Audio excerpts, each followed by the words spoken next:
think you should easily be able to get enough judges. Just get it out there.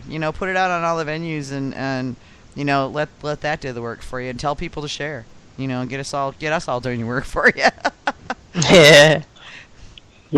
Yeah. We appreciate that. Yeah. That's what I do for a living. So, but yeah, I mean, contact me offline and I can give you some other ideas. I don't want to take up, all your time here with marketing stuff, but that's just, off the top of my head. No, we're always interested in that. Especially, it's one thing to be a meadery and watching your pennies and stuff, but to be like a non-profit organization, you've got to figure out, what's best for all the different members and stuff. Any money that we spend on advertising really has to be vetted, or anything that we do that costs money like that through everyone. Well, and that's why Facebook is great. That doesn't cost you a dime, that's just time.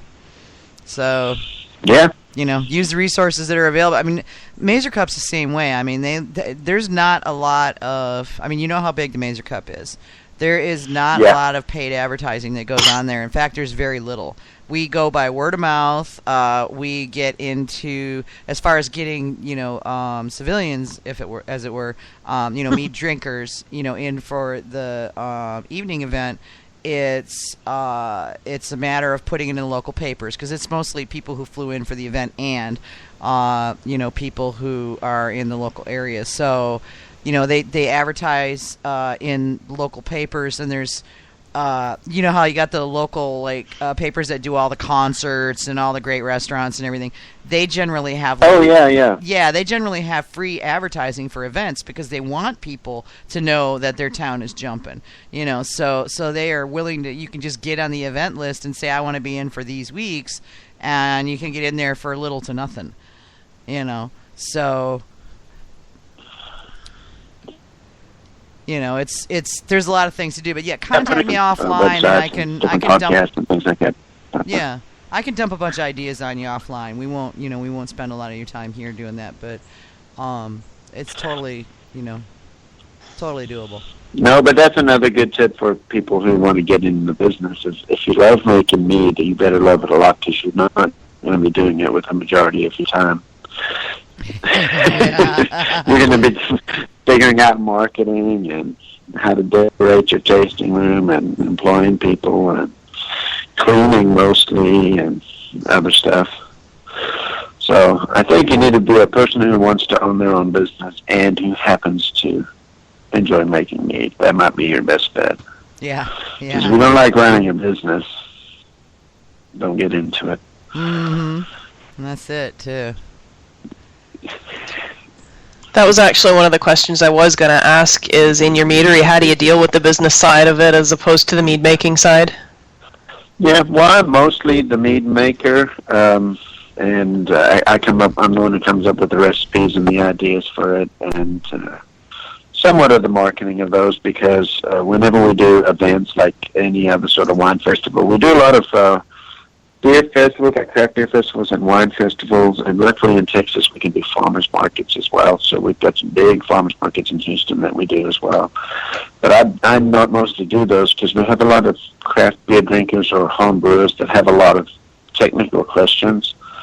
So it's good for me to be there. My wife runs the tasting room. She's a salesperson and probably who you should be talking to because she's more the voice and the face of the meadery. And then my partner kind of is the money guy. He does all the taxes and all the forms and filling out, and we have to get permits for everything we do in Texas. There's a permit, there's a festival license is what we have. We have like a winery festival license. So it's an annual fee for it.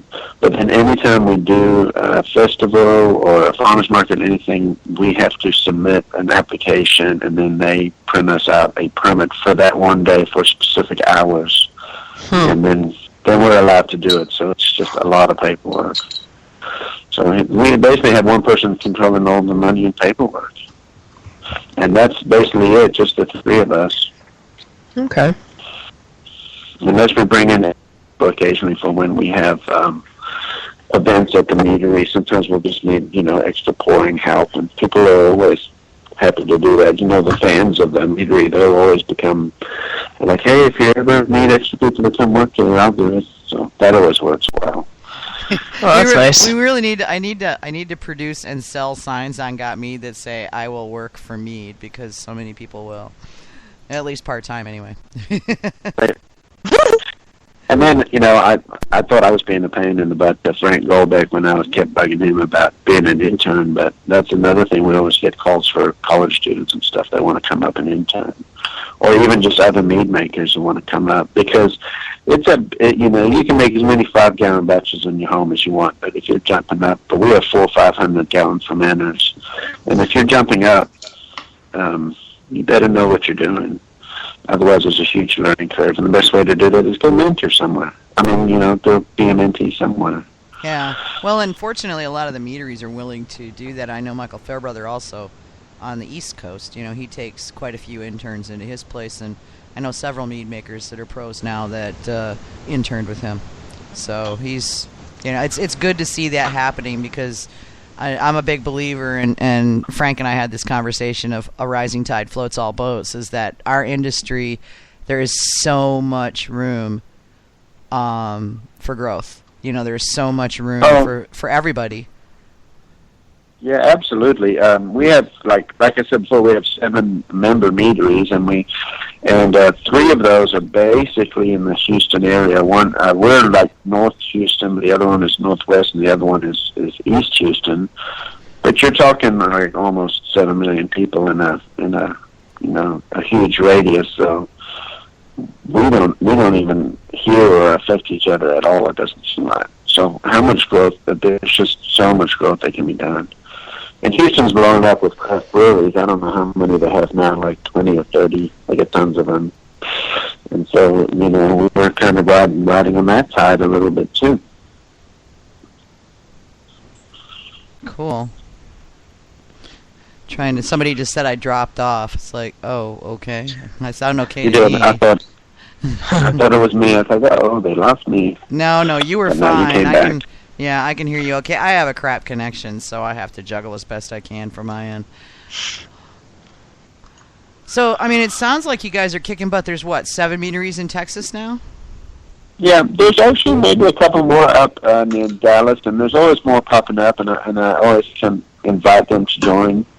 A lot of them, along with us, will join their local wine trails and things like that as well. So, but there's 7 of us. If you have time, do you want me to list them and where they are? Because they are members, and I kind of want to. This is more about the Meadfest than just my meadery. Yeah, no, that's fine. Please do. I know most of them, so that would be great. Yeah. So you have Dancing Bee Winery out of Rogers, Texas. That's like between Austin and Dallas. We have Enchanted Manor Winery, which is in Northwest Houston, like Magnolia, Texas, and they're the official mead of the Texas Meadfest, the Texas Renaissance Festival. And the Texas Renaissance Festival is huge. It goes every weekend in October and November, and I think, is that right? And I think that they, a couple of years ago, last year it rained real bad, but a couple of years ago I think they had like 700,000 visitors. Nice. To the Texas Renaissance Festival. Yeah. Yeah, So it's pretty good to be the official mead of that one. That's a 2-weekend show. I've been to that, and 1 weekend is not enough. Yeah, it's huge. Yeah, and all the buildings are permanently built, and it's like a massive city, basically, out in the country. Yeah, and then there's us. We're in Willis, Texas, which is North Houston. Meridian Hive out of Austin. Mm-hmm. They did really well at the Mesa Cup this year. They got a bunch of awards, both their mead maker and they're out of Austin. They do a lot of session meads and sparkling meads, so they're really good. Rohan Meadery is in LaGrange between Houston and Austin. Texas Mead Works out of Seguin is in San Antonio area, Seguin. And then Mystic Oak Meadery is in Anahuac, Texas, and they're our newest member, and they are waiting on their permit. Oh, okay. He luckily does have a custom crush at a winery that he's been making his mead at. But he's hoping to be permanent in time for the festival. But you never know. Yeah. So, yeah. But he may be there just under another name, but that's going to be his name when they're done. He's already put it in, Mystic Oak. I like it. So, all different sorts of meads. We'll sort of do something a little different too. Like I said before, ours are more dry to the semi-sweets, because I think me coming out of the wine world, that may be more what I like. Although they are starting to get a little sweeter, because my customers are demanding it. Yeah. Well, and the that's Texas palate is not so ready for super dry wines. They're not, they're not California. They're not advanced with the dry wine type. I would debate, and Pete would argue with me on this. I would debate that whole advanced thing, but that's just me. I mean, I don't like a super dry wine. I want a little residual sweetness. I think it's not advanced versus not advanced so much as what do people like, and it's all good. It's just what do they like. And apparently your people like to have sweeter. Also a little sweeter, yeah, and there's nothing wrong with that at all. Mm-hmm. I mean, that's I've gotten in that conversation with some of my California friends. Frank is not among them, and of people that say dry is the way to go, and it's like, well, for you it is, and that's great, but if that's what people will buy, that's what you make. If you're right, people want it sweeter, that's what you make, because you got to cater to your audience, right? Yeah. I have a dry local honey traditional that I'm probably just going to discontinue because it's too dry for the local palate. I like it. It comes out like a toasty like flavor to it because it's so dry. But most of the people are like, wow, that's they think they come up with words like bitter or what have you. Mm-hmm. I'm like, no, it's just dry. Yeah. So we're probably going to discontinue that, even though it's one of the ones I like. And so it's like, I'll just make that for myself then, and we'll make others. But that's the tough one. You have to be cognizant of that. We have 7 taps on the wall at our tasting room that we put our experimental batches through, and we see what people like. And sometimes they like what you think they will, and sometimes they like something else. I've had that conversation with a lot of mead makers where they're like, well, I'm going to make blah, blah, blah. We had a guy here in Durham, which is the city to the west of me, and he was bound and dang determined that he was going to do a Champenois style mead, and that's great. It was, it was a pretty decent mead and everything, but the market didn't want a Champenois style mead. And he insisted that this was the way to go, and that these people just didn't get it. And I'm like, it doesn't matter what they get or don't get; it's what they'll buy or not buy, because this is a business, and you have to sell what your market wants. And your personal tastes basically don't really enter into the the equation there. Yeah, it sucks, but there you go. If you want to make money, you have to make what the people want to buy, and that's just the way it is. And not only that, but I'm spending enough time just educating them on what meat is. Yeah. That's hard enough without and meat. This is really what type dry. of meat? Well, this is our beef dry, and this is our pork dry, and this is or they'll be like, I'll tell them it's honey wine, and they're like, well, do you have any reds? And I'm like, I've been having trouble finding a red honey. Well, I mean, they don't get that joke.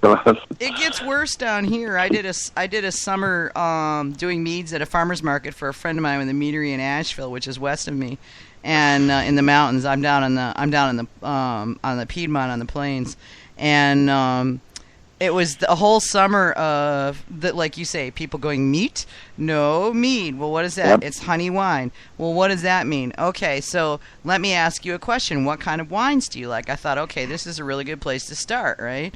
And what they came back with was red or white. And I was like, okay. Right. What kind of red? And they'd be like, the one with the dog on the label, and it's like, ugh, face palm, It's like, okay, I give up. Look, try this one. I think you'll like it. And I give him like an off-dry. He had an off-dry blackberry. It's like red is probably going to be a Cab or a Merlot. And it was just it was hilarious sometimes figuring it out. We have a blackcurrant and also a blueberry that we'll give to our red wine drinkers, and hopefully that's it. But yeah, I mean, it gives you a start. We